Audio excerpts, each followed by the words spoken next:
सीजेपीचे आंदोलन आणि राहुल गांधींनी जे नेटाने विद्यार्थ्यांच्या प्रश्नाला गुंज आंदोलन केलं होतं, त्याला आता एक यश आलेलं आहे. देशाचे शिक्षण मंत्री धर्मेंद्र प्रधान यांनी आता नुकताच राजीनामा दिलेला आहे. आपली पहिली प्रतिक्रिया काय? खरं तर देशाच्या इतिहासामध्ये असं मुजोर सरकार नरेंद्र मोदीच्या सरकारच्या रूपाने देशाने पाहिलं.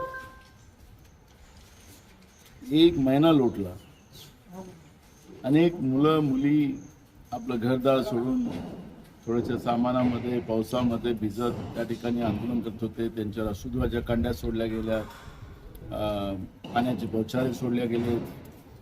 त्यांना जेवढं त्रास देता येतं तेवढा त्रास देण्याचा प्रयत्न केला. एक मुलीचा त्याच्यामध्ये मृत्यू झाला. आणि नीटची पेपर ज्या पद्धतीने लीक होत आहे त्याबद्दलचं त्याची जबाबदारी स्वीकारून धर्मेंद्र प्रधाननी राजीनामा द्यावा एवढीच एक मागणी होती. पण या आंदोलनाला एवढं वेळ देऊन मुलांना त्रासून मुलांच्या भविष्याशी खेळून त्याचा अखेरीस आज त्याचा राजीनामा झाला असं माध्यमातून आम्ही पाहतो आहे. खरं तर एकीकडे आनंदाची बाब आहे, पण जे हुकुमशाह सरकारचं वर्तन असते ते मोदीच्या सरकारच्या रूपाने या देशानं पाहिलेलं आहे. नुसतं आता त्याच्यामध्ये हमी मोदींनी दिली पाहिजे की पुढच्या काळात कुठलेही पेपर लीक होणार नाही याची काळजी घेऊ. आणि पेपर लीक करणारे जेवढे कोणी आरोपी आहेत ते भाजपचेच आहेत.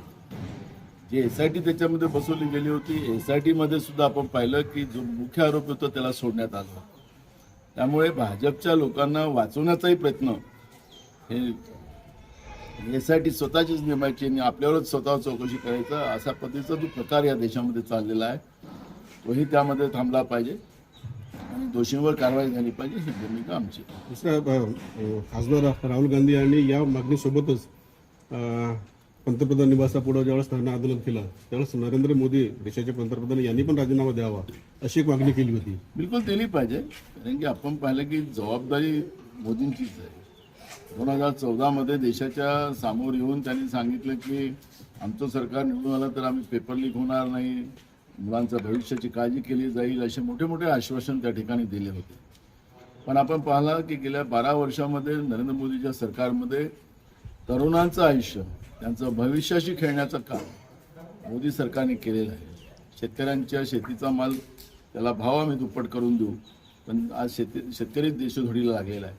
जेवढी काही आश्वासन 2014 मध्ये केलेली होती ती आश्वासने पूर्तता सरकारने केली नाही, मोदी सरकारने केली नाही. आणि मोदी सरकार म्हणून मतदान झालेलं आहे, म्हणून ही जबाबदारी मोदींनी घ्यावी आणि मोदींनी राजीनामा द्यावा.